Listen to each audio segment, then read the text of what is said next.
D oiled rice bran यानी DORB काफ़ी कीमती चीज़ है ना, खासकर एनिमल फीड इंडस्ट्री के लिए। लेकिन इसको लंबे समय तक मतलब 6 महीने से ज़्यादा स्टोर करना वो एक बहुत बड़ा चैलेंज है। तो आज हम इसी के बारे में बात करेंगे कि कैसे इस कीमती सामान को खराब होने से बचाया जा सकता है। चलिए सीधे मुद्दे की बात करते हैं। यहां सवाल सिर्फ DORB की शेल्फ लाइफ का नहीं है, असल सवाल तो प्रॉफिट की शेल्फ लाइफ का है। क्योंकि एक बात तो साफ है, अगर माल गया तो मुनाफा भी गया। सिंपल। जरा देखिए, सही स्टोरेज और लापरवाही के बीच का फर्क बिल्कुल जमीन आसमान जैसा है। एक तरफ है हाई क्वालिटी डॉब जो कि एक वैल्यूएबल एसेट है, और दूसरी तरफ खराब हो चुका माल जो सीधा सीधा फाइनेंशियल लॉस है, मतलब एक बोझ बन जाता है। तो इसमें थोड़ा और गहराई में जाते हैं। सबसे पहली और सबसे जरूरी चीज वो है गोदाम यानी वेयरहाउस। इसे सिर्फ एक बिल्डिंग मत समझिए, ये एक किला है, सुरक्षा की सबसे पहली दीवार। इस किले को तैयार करने के 3 मेन पिलर्स हैं, 3 ऐसी चीजें जिन्हें बिल्कुल भी नजरअंदाज नहीं कर सकते। पहला सैनिटाइज, मतलब एकदम साफ सुथरा। दूसरा सील, यानी हर तरफ से बंद। और तीसरा वेंटिलेट, हवा का आना जाना आराम से हो। अब सील करने का मतलब क्या है? इसका मतलब है कि दीवारों में, फर्श पे या छत में कहीं भी कोई भी क्रैक या छेद नहीं होना चाहिए। सोच के देखिए, कीड़े मकोड़ों या नमी के लिए छोटा सा भी रास्ता नहीं छोड़ना है। ये नॉन नेगोशिएबल है। और अब एक बहुत ही जरूरी नंबर पर ध्यान दीजिए, 3 फीट। जी हां, 3 फीट। हर स्टैक यानी हर ढेर के चारों तरफ कम से कम इतनी जगह होनी ही चाहिए। इससे 2 फायदे हैं। एक तो हवा ठीक से सर्कुलेट होती है, और दूसरा चेकिंग करना मतलब इंस्पेक्शन आसान हो जाता है। गोदाम के अंदर का माहौल यानी क्लाइमेट कंट्रोल, ये भी बहुत जरूरी है। कुछ चीजें दिमाग में रखनी है। पहला, डायरेक्ट धूप बिल्कुल नहीं लगनी चाहिए। दूसरा, टेम्परेचर हमेशा 30 डिग्री सेल्सियस से नीचे हो।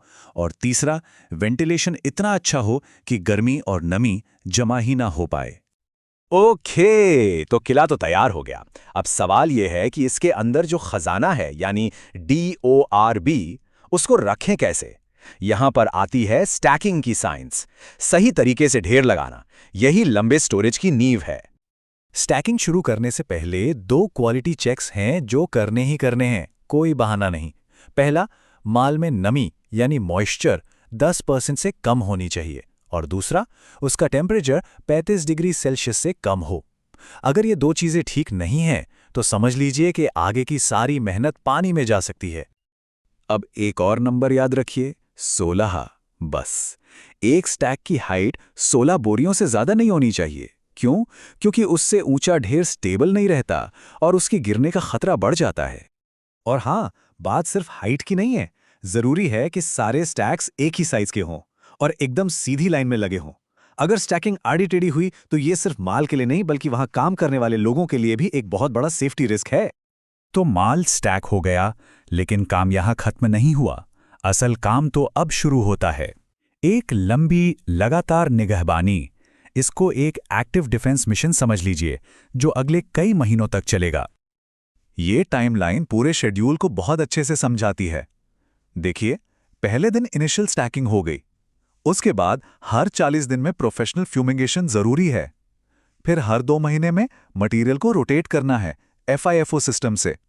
और इन सब के बीच टेम्परेचर और मॉइस्चर की चेकिंग तो लगातार चलती रहेगी। एक सेट रूटीन है जिसे फॉलो करना ही है। अभी हमने FIFO की बात की। ये FIFO क्या है?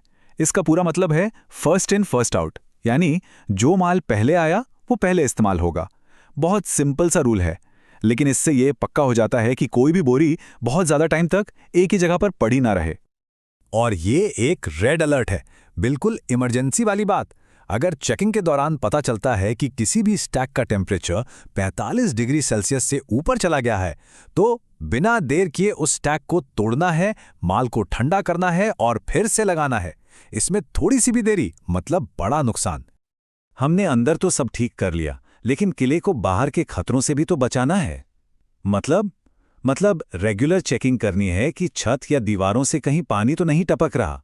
और हां, चूहों और दूसरे पेस्ट से बचने के लिए एक proper professional rodent control program होना ही चाहिए।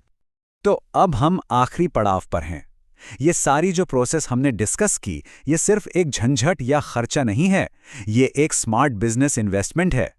असल मकसद यही है कि स्टोरेज पर लगने वाली लागत को एक गारंटीड प्रॉफिट में बदला जाए। रुद्रपुर सॉल्वेंट्स का ये कोट पूरी बात को एक लाइन में समझा देता है। सही स्टोरेज मैनेजमेंट पर जो थोड़ा सा खर्च आता है, वो उस भारी फाइनेंशियल लॉस के सामने कुछ भी नहीं है जो खराब या कीड़े लगे माल से होता है। बिल्कुल साफ बात। तो आखिर में सवाल बस एक ही है, जो स्टोरेज स्ट्रैटेजी इस्तेमाल हो रही है, क्या वो माल को बचाने के लिए बनी है या उसकी किस्मत में फेल होना ही लिखा है? क्योंकि इसी एक सवाल के जवाब में पूरे इन्वेस्टमेंट का फ्यूचर टिका हुआ है।